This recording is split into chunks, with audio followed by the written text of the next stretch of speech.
one is in for these and one has to go for lifelong this management.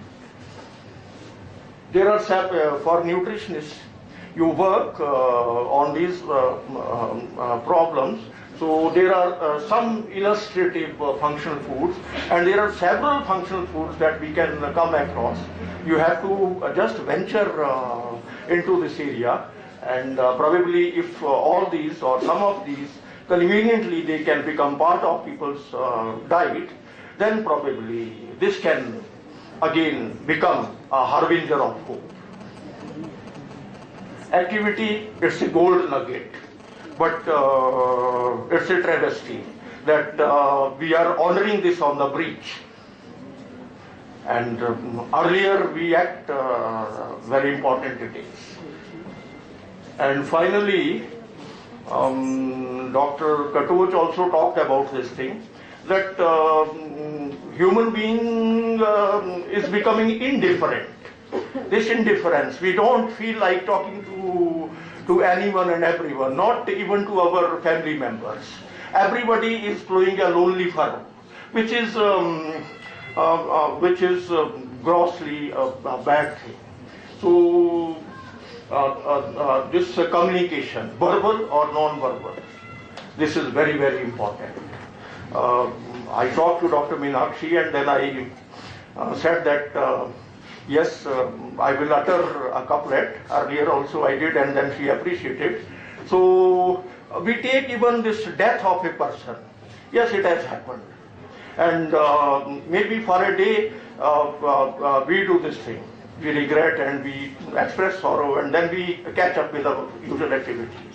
So that sensitivity, just we write an obituary, we read an epitaph, and then we are in for our this professional life. But I feel that a death for a family is a massive thing, and it's a termination of so many expectations, aspirations. I have a couplet for this. Somebody has said, गिनो सब हसरतें जो खून हुई तन के मक्तल में, गिनो सब हसरतें जो खून हुई तन के मक्तल में, मेरे कातिल हिसाबे खूने वहा यूं नहीं होता. Thank you. Thank you, Dr. Sharma, for an excellent talk. And to end with a share, we would all love to hear it. May I now invite our next speaker, Dr. S.K. Sharma. He's a consultant endocrinologist at Diabetes, Thyroid and Endocrine Center, Jaipur. He's an expert in his field. He's done his MBBS, MD from Sardar Patel Medical College, Bikaner. He served as an assistant professor at SMS Medical College and Hospital, Jaipur from 1994 to 2004. He has participated in numerous national and international conferences. He's good number of publications in national and international journals, and he is an active member of many renowned associations, namely Association of Physicians, APICON, ASICON, and ADA. We now invite Dr.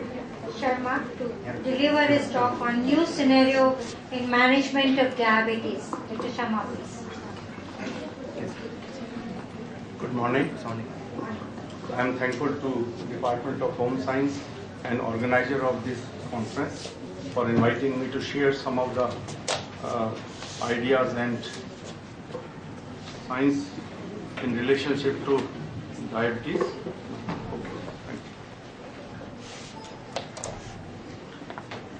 So my task is to give you a glimpses of what is happening in the field of diabetes. Once we say diabetes, there are many different types of diabetes, but in relationship to non-communicable disease, we will be basically talking about type 2 diabetes, that is a diabetes which is developing during adulthood. And our journey, usually if you look into the journey of diabetes, you will find we started with ants. We say that when the ants are coming, we say that person is probably having diabetes, and then we have gone to use development in the field of management of different aspects of diabetes. Even we say analogs. Analogs means insulin which is modified according to the situation for our patients. And this is the history. We started with this fellow who is RETS, who described the term as diabetes mellitus. Then there are some Egyptian papyrus writings. They describe that there is a sweet urine. And then of course our Indian Sushruta and Charak, who identified that there are two types of diabetes, that one is having emaciation and these patients are having huge, you can say, weight loss and they die very early, and other is type 2 type of diabetes, and they coined the term Madhumeh. And then looking into the burden of diabetes, it is simply like this, that every 10 seconds, one person dies from the diabetes related complications. And when we say diabetes, we never say high blood sugar. It is a complex thing. Diabetes is linked to high sugar because it was easier to measure blood sugar.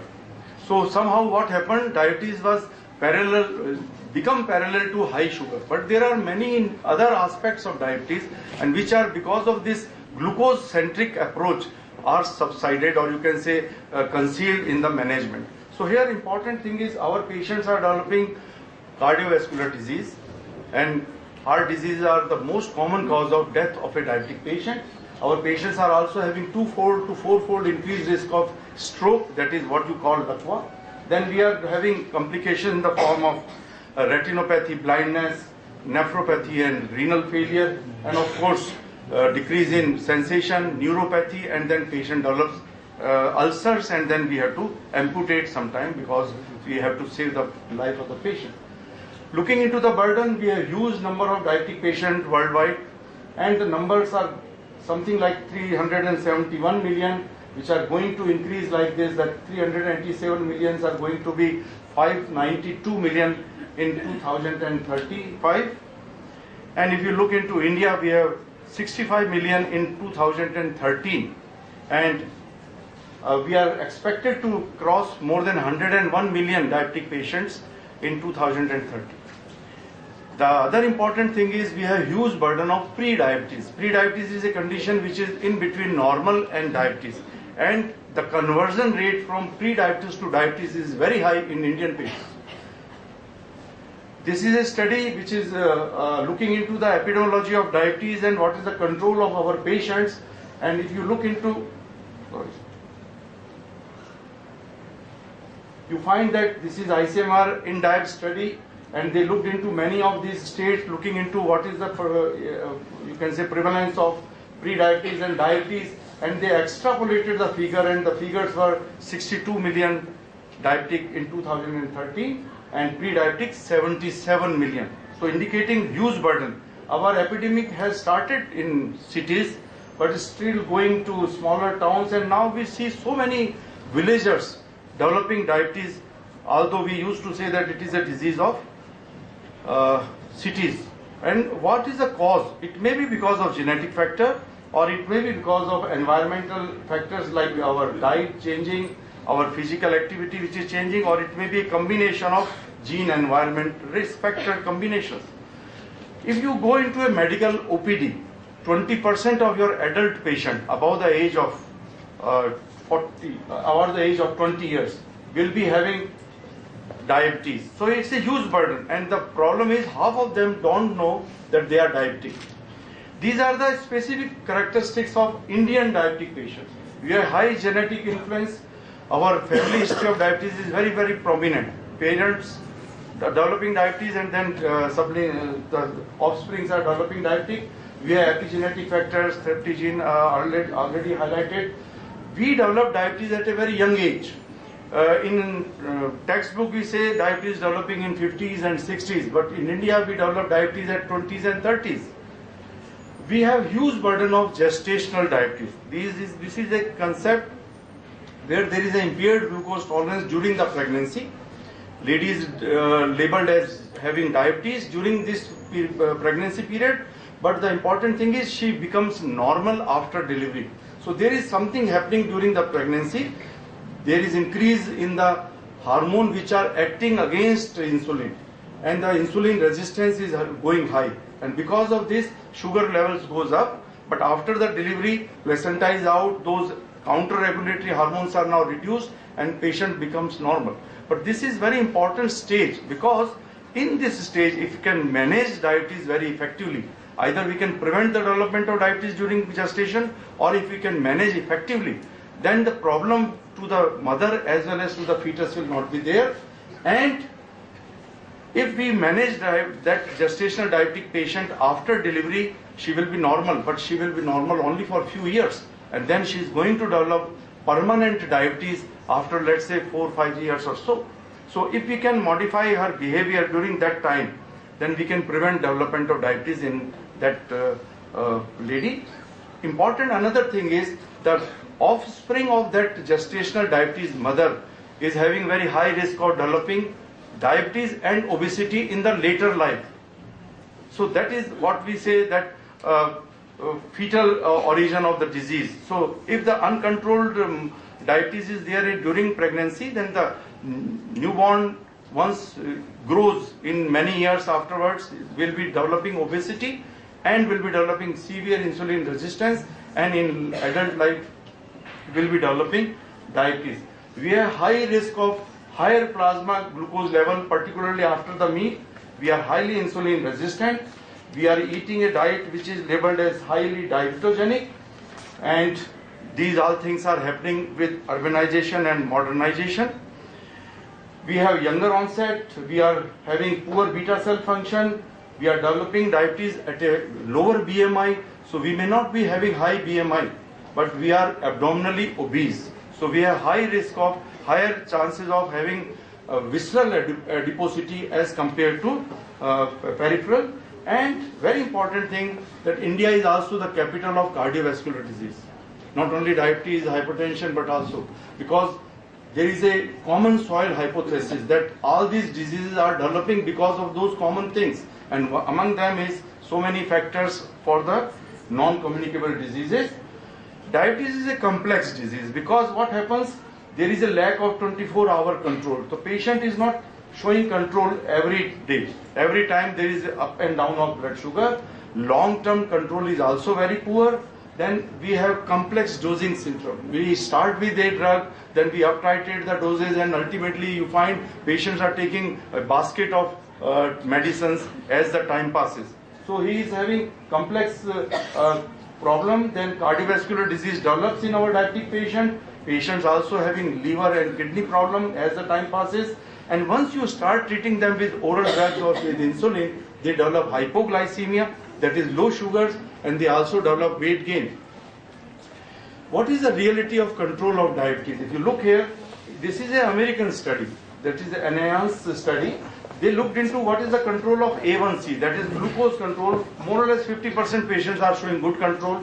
Blood pressure control, 51, 56 in lipid abnormality. But when you look into together ABC, that is their blood sugar is controlled, their blood sugar is controlled, and their blood cholesterol is controlled, you find only 18% of patients are having control. And these things go hand in hand. You have a diabetic patient who is abdominally obese, he is also developing hypertension, he is also dyslipidemic, and then you have all this complex picture, and the control is very poor. This is a reality in the sense that this happens all over the world, and you can find out that in a large number of these countries, the targets for a HbA1c or sugar profile is less than 6.5 or less than 7. But what is the reality? Only 22% of our patients are achieving a target blood glucose. So very few number of patients are achieving good control. This is a landmark study called STANO2 trial, where they divided the patient into normal treatment, which is according to the national guidelines, and the other was intensive treatment. National trends are also very good trends, but here they divided them into two, according to the national guidelines and according to intensified management. And you see, they were able to control cholesterol, triglyceride in 72-58% of their patients, and systolic and diastolic blood pressure in large number of their patients. But when you look into hyperglycemia, that is sugar levels, only 15% of patients in intensive arm. What to talk of normal guidelines. So it is very difficult to control hyperglycemia in our patients, and this is why, this is because of progressive nature of the disease. The disease is progressive. As the time passes, you have continuous decline in beta cell function, and because of that you will have decreasing insulin levels, and patients' blood sugars are going up, insulin levels are going down, and at the time here the patient develops diabetes, he is diagnosed diabetes there, he has already lost about 50 to 70% of his endogenous insulin secretion. And this is the natural history, that first we start with postprandial hyperglycemia, then fasting hyperglycemia. To start with there is rise in insulin, but afterwards there is decrease in insulin, insulin resistance remains always high. So this is a pre-diabetic phase, and then he develops diabetes. This is the onset of diabetes, but for 5 years we are not able to diagnose this patient as having diabetes. And that's why he is many times coming to us with complications of diabetes. And he said, Doctor Sahab, मेरे को तो आज ही पता चला कि मेरे diabetes.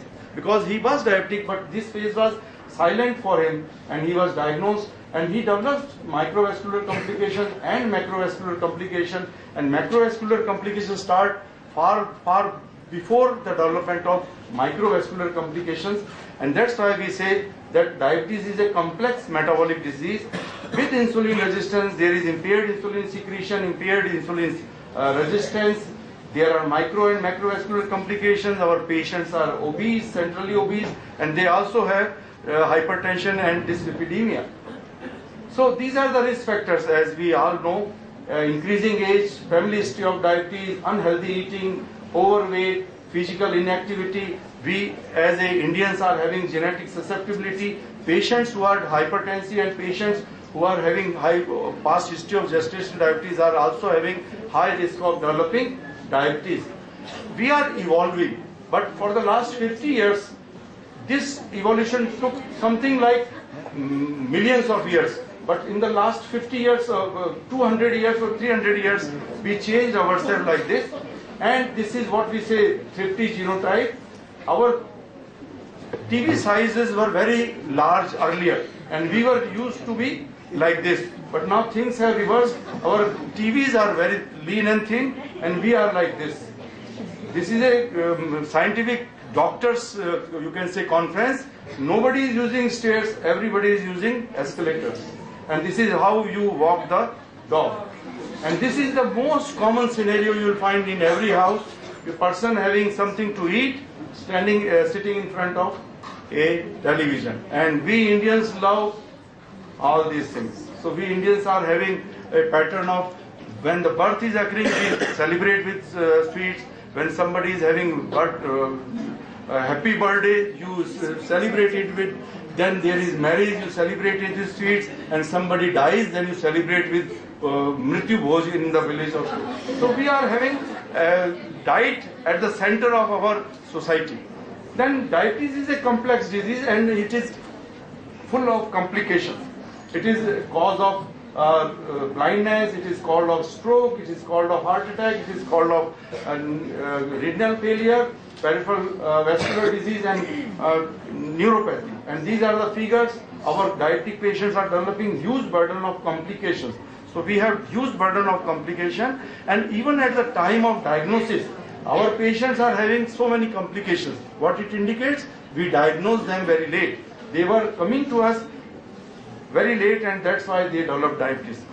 Complications are the function of increasing blood sugar. So here HbA1c is rising. You find though both microvascular and macrovascular complications are rising. But the good news is, if we control hyperglycemia, then these are the landmark studies like DCCT, Kumamoto, UKPDS in both type 1 and type 2.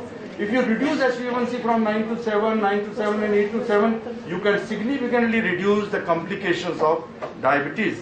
And once you start treating, you have a individualized approach. You look into the patient in front of you, whether he is lean or thin, or he is obese, he is having young age or old age, he is having no other disease, or he is having some other comorbidities, and accordingly you choose the target for his blood sugar as well as the drug. Now, diabetes, we say that it is a disease where insulin is not there, or insulin resistance is high, but D. Franjo highlighted this ominous octet, and he highlighted that there are 8 pathophysiological causes where there is decrease in insulin secretion, there is increase in glucagon secretion, incretin axis is defective, our lipolysis is high in adipose tissue. Sorry. and our kidneys are reabsorbing glucose more than a normal person. There is insulin resistance in the peripheral tissue. Our neurotransmitters are also defective in our brain. That's why we have poor satiety, and of course liver is producing excess of glucose output, and that's why we have to treat them accordingly. And these are the guidelines. I will just tell you the salient features. We start with lifestyle measure, which is always there, this blue line, and then we start with the metformin. If not controlled, we have 6 choices with metformin. Either you use metformin or sulfonylurea or these different group of drugs. So, and then if not controlled, you can choose 3 drugs, and then ultimately you have options of insulin. These are ideal guidelines, more or less similar. They say that you start with lifestyle, you start with 1 drug. They have given options of either starting with metformin or sulfonylurea, and then you will combine these drugs, and then you may have 2 drugs and 3 drugs. Similarly, American Association of Clinical Endocrinologists telling us treat according to the baseline sugar profile. If it is low, treat with 1. If it is moderately high, treat with 2. If it is very high, you may start treating with the 3 drugs, or you may start even treating with insulin with and without oral drugs. So approach is individualized. You look into these factors: what is the duration of the disease, what is life expectancy, what is important comorbidities, established vascular complications are there or not, and then you target whether I should keep HbA1c below 6.5 or 7 or 7.5. If an elderly lady is there who is having very short life expectancy, I will not try to go for very tight control, because during tight control she will develop hypos and have more problems. But a young patient like type 1 diabetic developing at the age of 5 or 10, I will try to keep very tight control so that he can be without complication for next, let's say 40, 50, 60 years of his life. But we should always look into this poor fellow. The patient is burdened with so many things. You ask him to come very frequently. You advise so many tests. You write so many drugs, and then you will not looking into the financial aspect of the patient's situation. So this is important, that patient should be in the center, and individualized approach accordingly. If the patient is want to avoid hypo, you use these drugs. If patient want to avoid weight gain, you use these drugs. If cardiovascular disease there, then these are the drugs. In chronic kidney disease, these are the drugs. And when you want to minimize the cost, these are the options which are, you can say, economical. So according to the scenario, you choose the drug. But diabetes, as I discussed earlier, is a progressive disease. What we want is that patient comes to us with very high sugar. We want to reduce it and want that he should remain in this controlled figure. But in reality, what happens, after some years of good control, he starts showing uncontrolled pattern.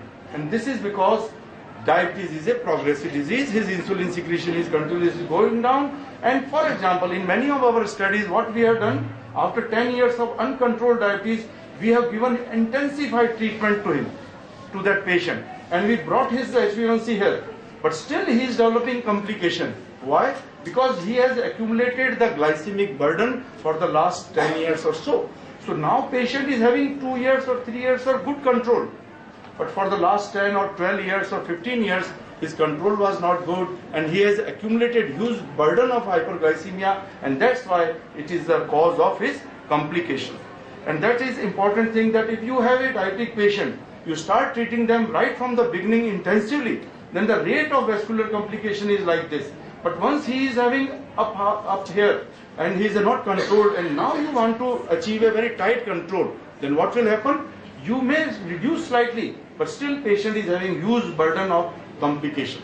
So start right from the beginning and try to achieve good control. And that's why a patient who comes to us with very high blood sugar, we start with lifestyle measures and monotherapy. We rapidly combine the drug, multiple drugs are given, and then we look into the profile and we follow the patient. And if there is small rise in HbA1c, we up titrate or we bring in new drugs. The ideal plan, right from the beginning, we want good control, we want combination of drug, we want combination in such a way that something is taking care of insulin resistance, other thing is taking care of insulin secretion, and similarly we target all the pathophysiological aspects. But there are many barriers like limitations of reactive stepwise treatment, therapy which is not matched to the individual characteristics, then conservative prescription of antidiabetic, we are always afraid of using multiple drugs, then lack of clarity about the definition of good control, and then inadequate monitoring in our setup, and then complexity of managing hyperglycemia related to dyslipidemia and hypertension, and insufficient availability of our specialist.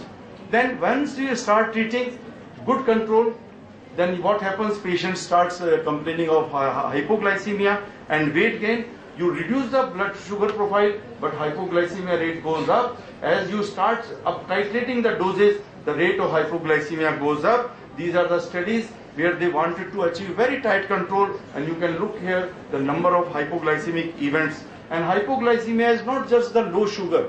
During hypoglycemia, there are many things happening. There is abnormality in coagulation, there is abnormality in endothelial dysfunction, there is abnormality in sympathoadrenal system. Patient develops arrhythmias, he may develop MI, and he may die during hypoglycemia. So hypoglycemia is important to be avoided. These are the criteria for the diagnosis, and these are the goal for the control of our diabetic patient. Earlier we used to say that we should achieve a good control, fasting and postprandial, so HbA1c is controlled, but now we look into other aspects also. Less glycemic variability, less hypo, less weight gain, and quality of life of our patient should be good. So we call it as glycemic composite. So fasting and postprandial together, looking into them, as well as HbA1c. HbA1c is a final result.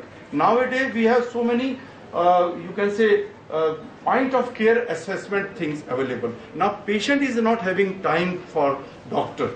He don't want to waste too much of time. So now patient comes, we measure the blood sugar, we measure HbA1c, we measure urine albumin-creatinine ratio, and we measure lipid profile. And these are the fantastic machines which give results in few minutes. So once you are examining patient, you do these tests, and within half an hour, your patient's profile of hyperglycemia, lipid, you measure blood pressure, and then renal problem like renal albumin-creatinine ratio. We also look into the mean amplitude of glucose excursions. We also look into up and down of glucose profile, that is the glucose variability, glycemic variability, and then accordingly we treat the patient. There are large number of drugs which are available. For the last many years we have huge number of drugs. These are the drugs which are acting at different areas in the patient's body and have composite effect. We are now looking into this GLP-1, which is very important hormone in our body, which is a useful hormone. So how to increase it so that patient can get all these benefits. And these are the drugs which are called GLP-1 receptor agonists. Now we have once a day drug available. Now once a week drugs are also available. But the bad thing is that these all are injectable drugs. They are very effectively lowering blood glucose. And now people are combining these GLP-1 receptor agonists with basal insulin. And that's why you are controlling not only hyperglycemia in the fasting but also in the postprandial. Now new drugs are coming which are targeting kidneys, where what happens? Kidneys excreting or throwing out all the glucose what is filtered there. So more or less 70 to 90 gram of glucose is every day wasted because of the effect of these drugs. These are called SGLT2 receptor inhibitors, and then patient's blood sugar profile improves. And then you should be looking into the indications and contraindications of the drug.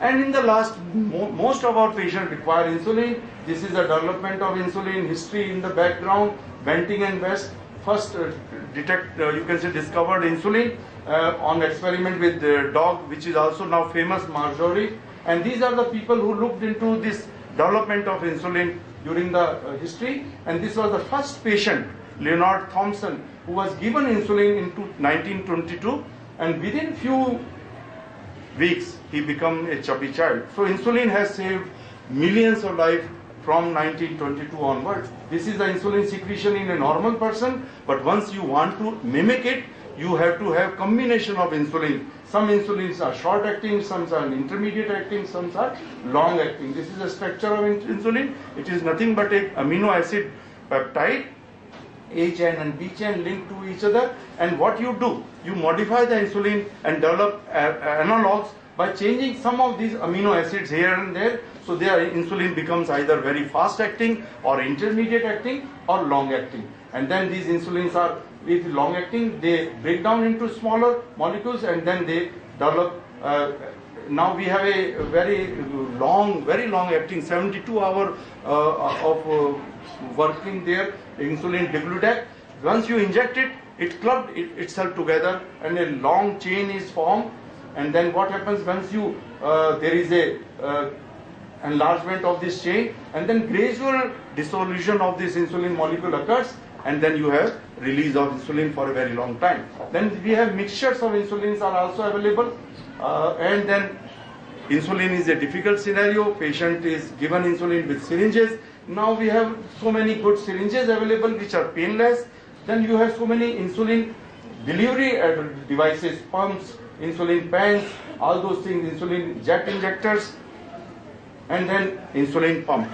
To start with, the history of insulin pump is that this was the first insulin pump, but now we have insulin pump which is to the size of a pager, and you have insulin pump here which is injecting insulin, and you have a continuous glucose monitoring system which is measuring blood sugar, and it is giving information to this, and you have a closed loop. Means you have on one side you are measuring blood sugar every 5 minutes, and you are giving command to this insulin pump, and this is giving insulin accordingly, and this is called artificial pancreas. So you have insulin devices in continuous glucose monitoring systems. Now inhaled insulin is now also available. It is by the name of Afrezza. It is available now in USA, but the problem is it is giving you only short acting insulin. You can't have long acting insulin with a puff of insulin. Important message here is that once you start treating, you will get benefit. But the cardiovascular benefit will be seen after many years of good treatment. So you can't see good effect of cardiovascular like reduction in myocardial infarction in 5 years or 10 years. But with the same patients, when followed after 20 or 30 years, those who were on intensive treatment were showing significant reduction in cardiovascular morbidity and mortality. Now in the last, we have few more slides looking into the cost of the treatment. This is the cost of insulin. The cost of drugs are also not very high, but the maximum cost is because of complications of diabetes. So you, sometimes what happens, patient want to avoid cost and he is not taking good treatment, and after down the line he is developing complication, and now he is having huge burden of diabetic treatment. So important message is that he should be treating diabetes right from the beginning very effectively, so that he is not developing complication, and he is saving so many, you can say, money down the line because he is not developing complications. And you can see the rate of expenditure in different countries. Once the patient, this is a normal person, he is ill, and once he develops diabetes and complications, you will find the burden is huge. In last of few slides, diabetes is a cardiovascular risk equivalent. You find that this is a diabetic patient, this is a diabetic patient, this is a non-diabetic patient. He developed a MI, non-diabetic, and this is a diabetic patient who has no MI. But down the line, 7 years, both are having similar risk of developing cardiovascular disease, indicating that diabetes is a cardiovascular risk. You will never find diabetes alone. Only in 10% of patients you will have hyperglycemia alone. Most of the time you find it with hypertension, with dyslipidemia, or a combination of all these things. So look into wholesome. Means you have to look into the weight of the patient, blood pressure of the patient, lipid of the patient, and of course diabetes. Large number of diabetic patients are developing hypertension, and many important message, very important message here is that once you are treating hyperglycemia and you forget to treat hypertension, the risk will be very high. But if you are treating hypertension, the dividends are far, far better than even getting good control. So you are treating hyperglycemia, this much reduction in morbidity and mortality. But when you are treating hypertension, the reduction in morbidity and mortality is far, far greater. So never forget to measure hyperglycemia. That's why we say diabetes is a risk equivalent of hyperglycemia plus CAD. And that's why we always recommend this ABCD. A stands for advice about the diet, exercise, stop smoking. B is for good blood pressure control. C is for cholesterol control. D is for diabetes control, fasting, postprandial and HbA1c. E for yearly eye checkup. F for foot examination. And G for guardian drug. These are the drugs which prevent development of complications like aspirin, statin, reducing lipid, and ACE inhibitors. So with this, I can say that diabetes is changing itself in such a way that you have to have a comprehensive treatment in our diabetic patient. Thank you very much. It's useful in asthma. His asthma audio cassette was translated in 8 languages. He has been awarded prestigious awards of the country such as NRDC Award, highest award for invention in the country, V.C. Roy Award, Harry Om Research Award, National Academy of Medical Science Award for Best Biomedical Work in 1990 in India, Cash Merit Award, that's also a highest award of Government of Rajasthan, Oration Award 3 of API Oration. He also launched a campaign against Gutka which ultimately led to its ban in the country. He adopted principles of Mahatma Gandhi and is working and published a book, My Experiments with Gandhi Mob, on his experience. We welcome you, Dr. Virendra, for your talk on COPD and diabetes. I will be discussing some of the basic things. Can I ask you, have you heard or do you know any patients of COPD? Those who know, please raise your hands. 1. Okay. How many of you know a diabetic patient or heard a diabetic patient? Please raise your hands. Practically everybody. Okay, so yes, I knew that. So I will be talking just the basics.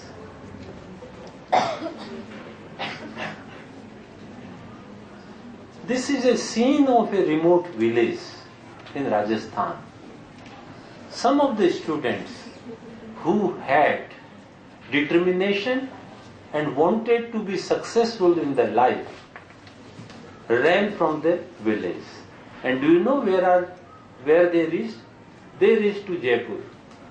And when they reached to Jaipur, after wandering hither and thither, they realized that if you want to be successful in the life, you must be master of this. If you can have lot of these, then you are considered successful person. Now, one of them is having a showroom on the MI road.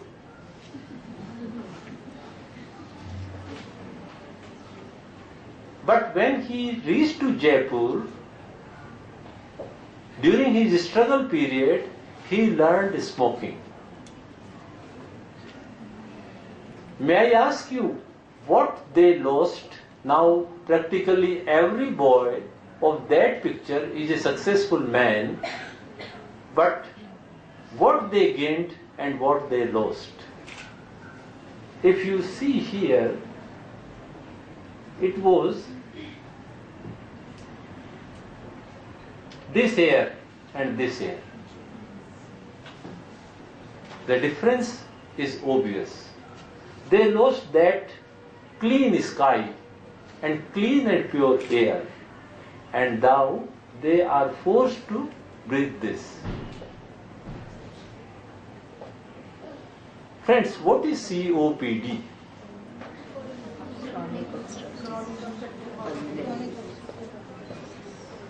Basic thing, it is a pulmonary disease and it is obstructive. If you see, this is a windpipe, then it gets obstructed and then it is obstructive disease. Chronic obstructive pulmonary disease is the full term of the abbreviation COPD. How dangerous COPD is? Is it a dangerous disease or it is not a dangerous disease? Okay, those who say it is not dangerous, please raise your hands. Those who say it is dangerous, please raise your hands. Okay, those who are not sure, please don't raise your hands.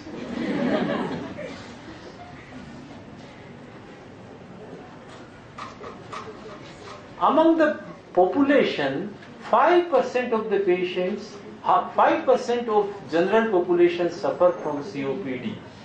It is the second biggest cause of death in India. Almost 7.5 lakhs are killed every year. It is much bigger a cause of death than TB, diabetes or malaria. And the danger is that by 2013 it will rise to 160%. If you see here, you can see it is COPD. Unfortunate part is in 1990 the ranking in the death of COPD was 5th, but just 2 years back its ranking is second one. Just after heart disease, second one is COPD. It is almost 3 times more than that of the diabetes.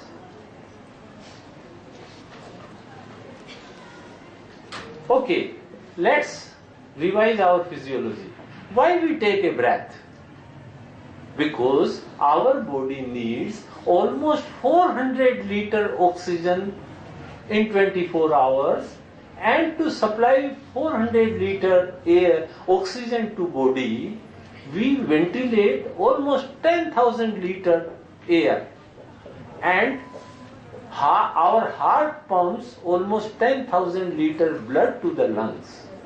And in the lungs, the area of lungs is where this interaction and this delivery takes place.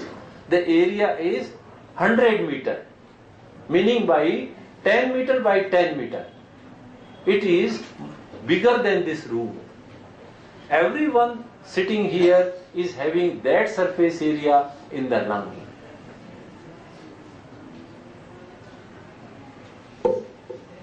Friends, I ask you another question. What is most vital thing for life?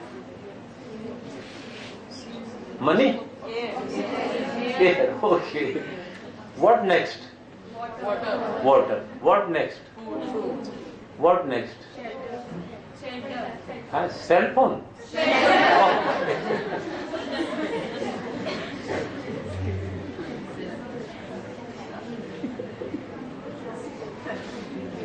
Do you agree? And just ponder to this list. The most vital is least expensive, and most expensive is least required for body. God is kind enough to supply plenty of air. Just imagine if there is 5 rupees का 1 litre मिलेगा air, तो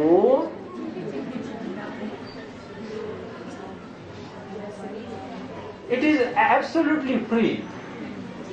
We can survive without air only 5 minutes. We can survive without water only for 5 days. We can survive without food only for 5 weeks. Rest of the thing we can survive. So for non-essential things we are tense, we are stressed, and we feel a sense of desertation. But it is not an ethical lecture. My problem is that these are healthy lungs which need clean air, but we adulterate it with the smoke. And what happens that after 5-10 years the whole lungs become blackened. These will clog the pores through which oxygen is delivered in the lungs, and poisonous carbon dioxide comes out. Once it is clogged, then real problem is a disease known as COPD. This is COPD.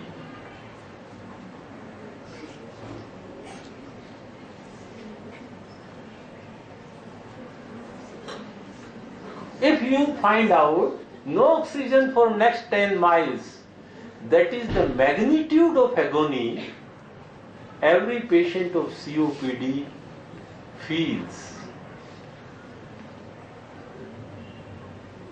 And what causes COPD? COPD, one thing you have known, it is smoking. In 80% of the cases, smoking is most important factor for genesis of COPD. And second is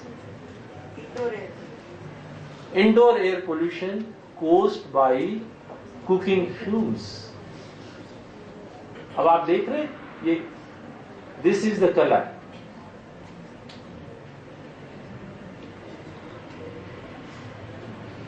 This is the color when it was new.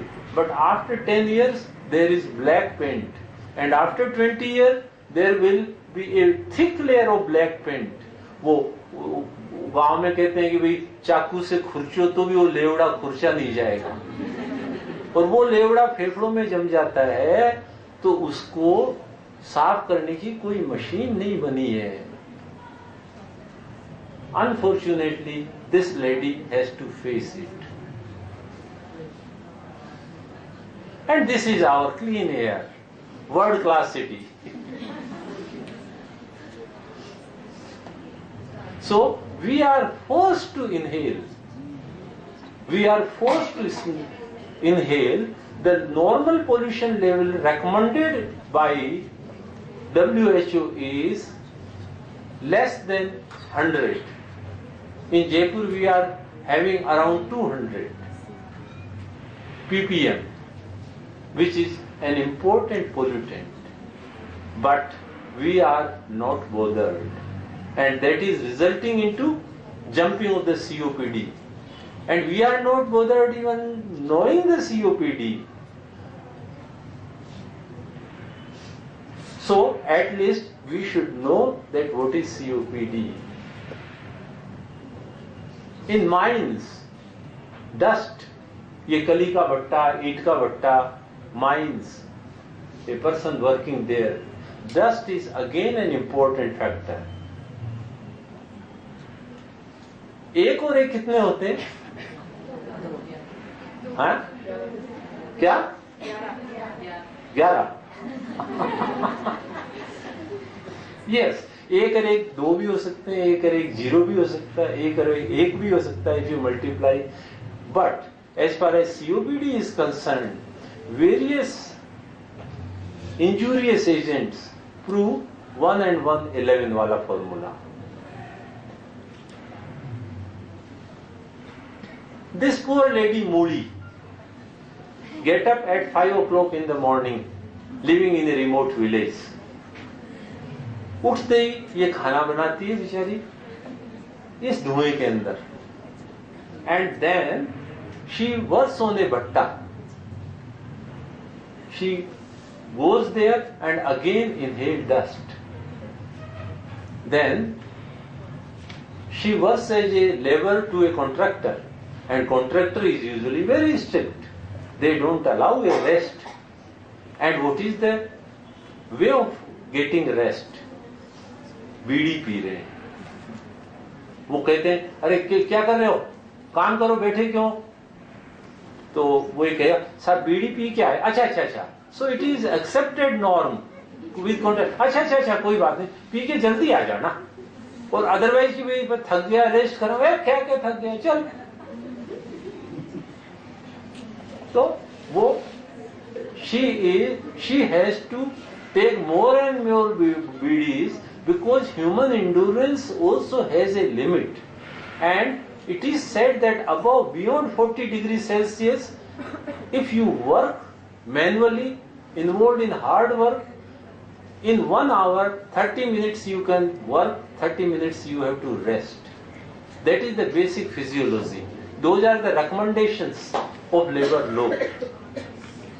And then there is truck fumes, diesel smoke, which is exposing her, meaning by 1111, these 4111 causes, and this poor lady develops COPD at the age of 40. And once COPD occurs, it is not reversible disease.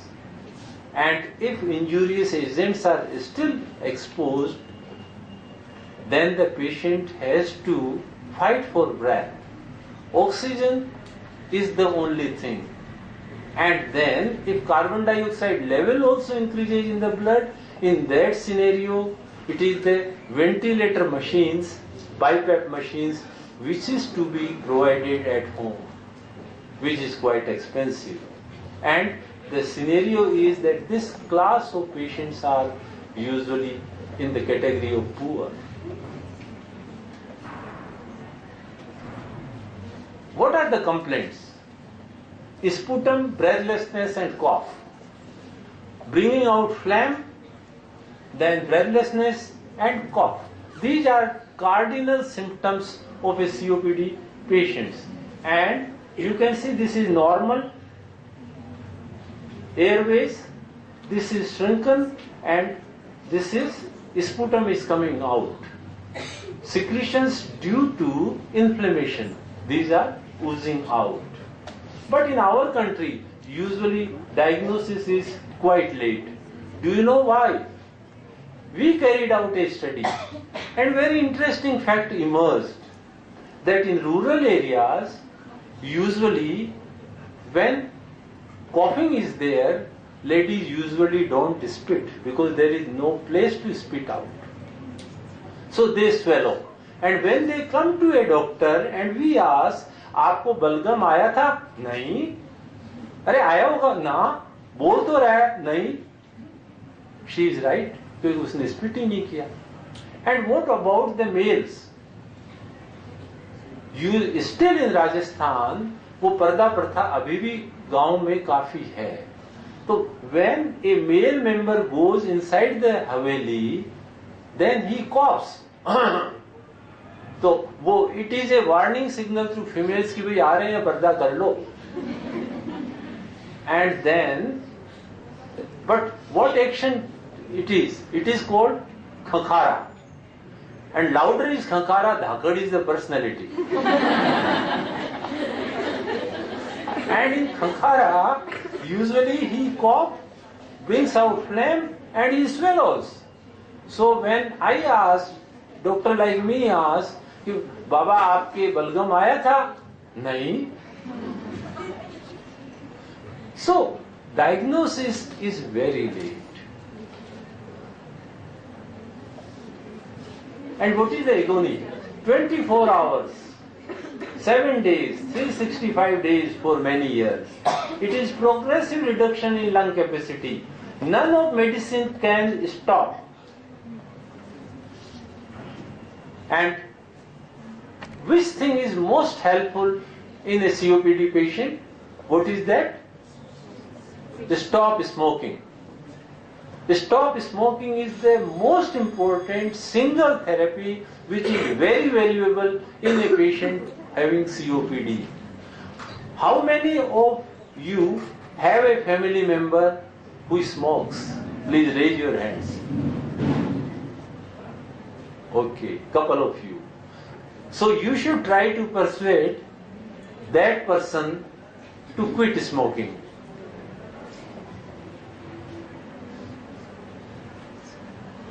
It is Wayne McLaren.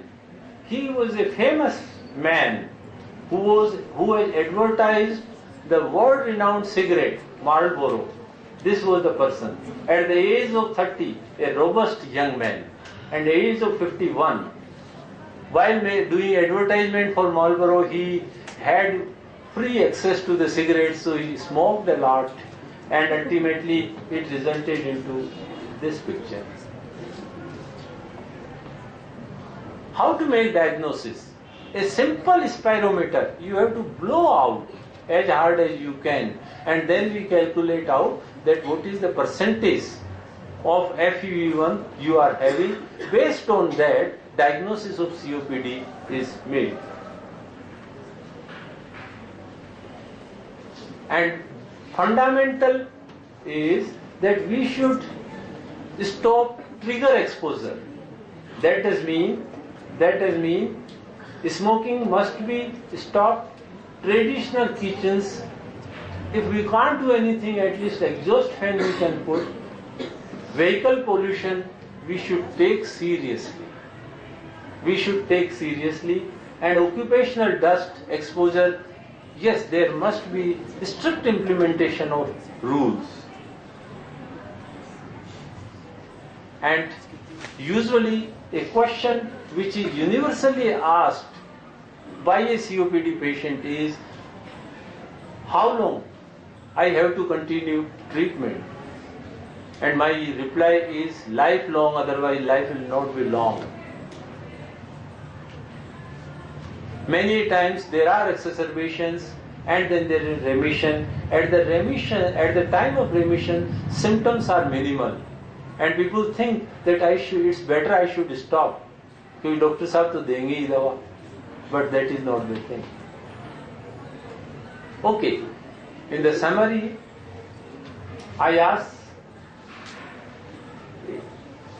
chronic obstructive primary disease, true or false?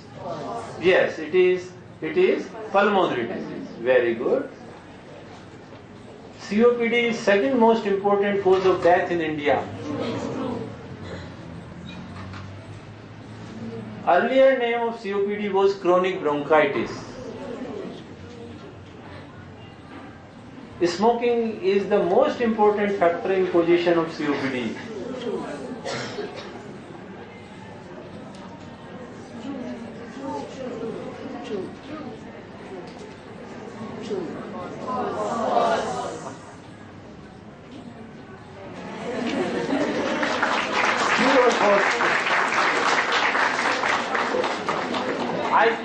I think we have time for couple of questions. Thank you very much for a basic yet very interesting and Absolutely different. COPD is okay. Now again I ask the same question. How many of you know anybody in your family or known to you having COPD? Please raise your hands. Okay. So how many of you know a patient suffering from asthma? Practically everybody. So an elderly who didn't have allergies, having breathlessness and cough, then we should suspect that he is having COPD.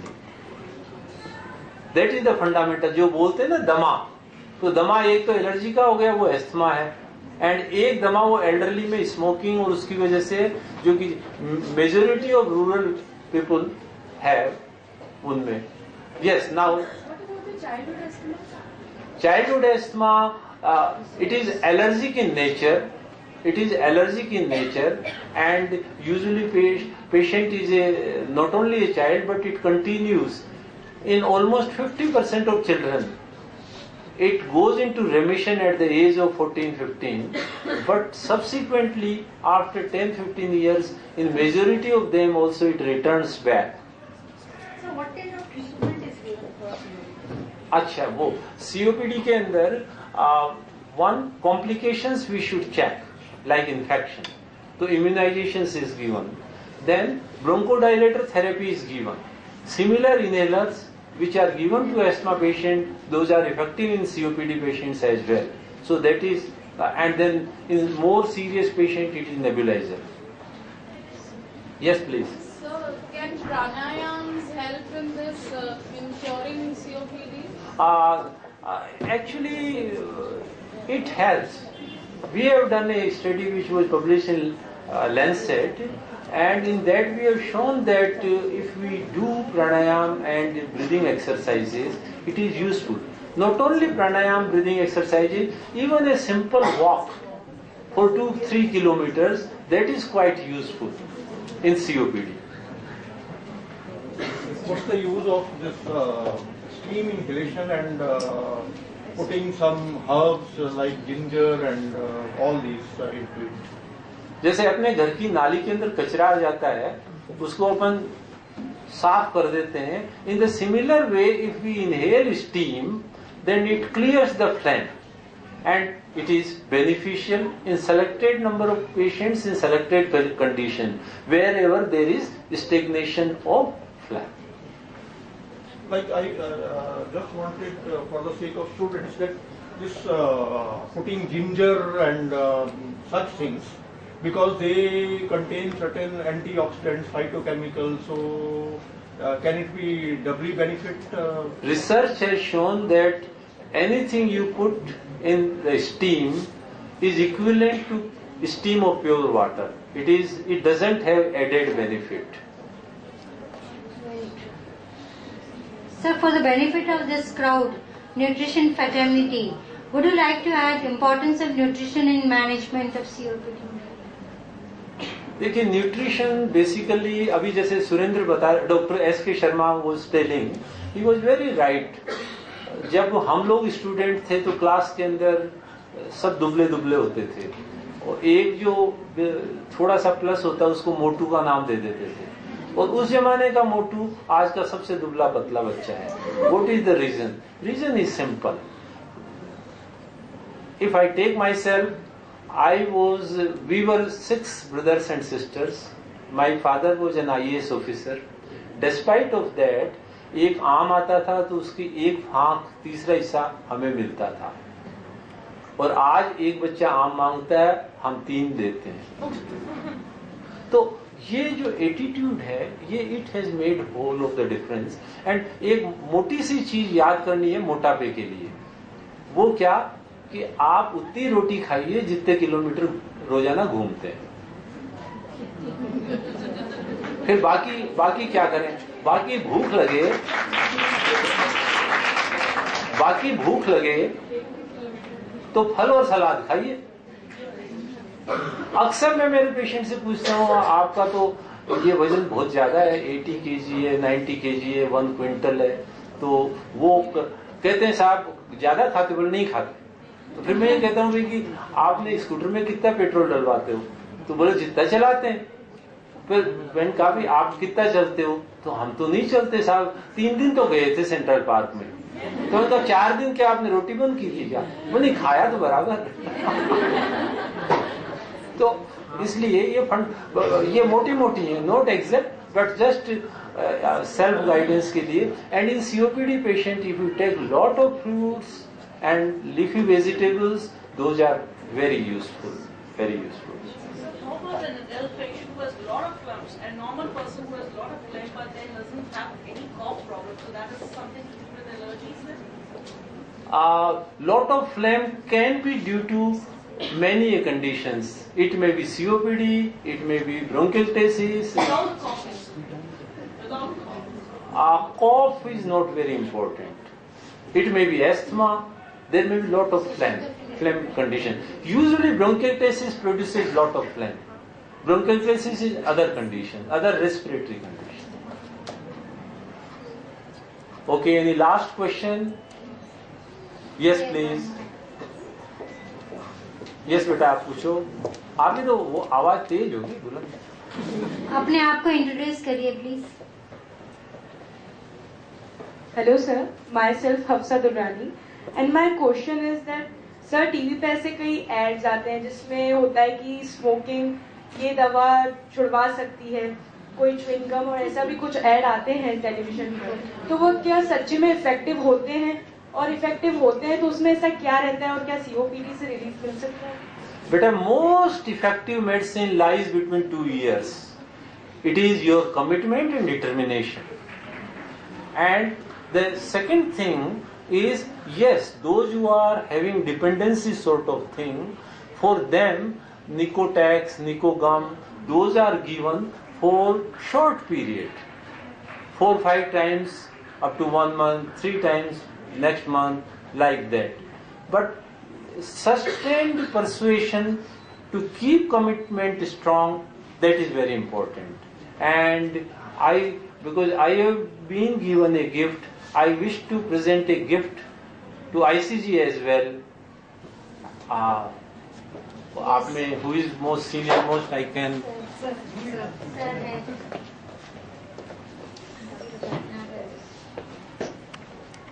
That black spot is created by one cigarette, then 20 cigarette a day, its whole handkerchief will be blackened out.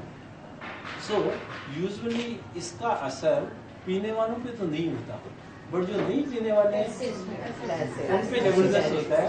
तो I wish कि आप इसको demonstrate आपकी college के अंदर सब बच्चों में करें. So they will be messenger of themselves, never to smoke themselves and never to allow smoking in their family. Yes.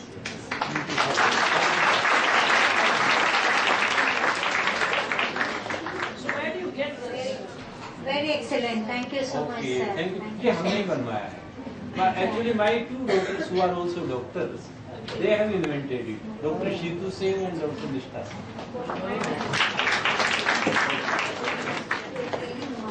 Sir, it is available this For us to get for demonstration for different institution.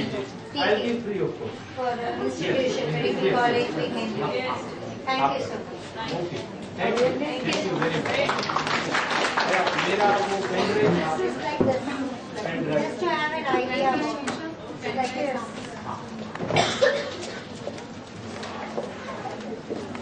Thank you. Asha.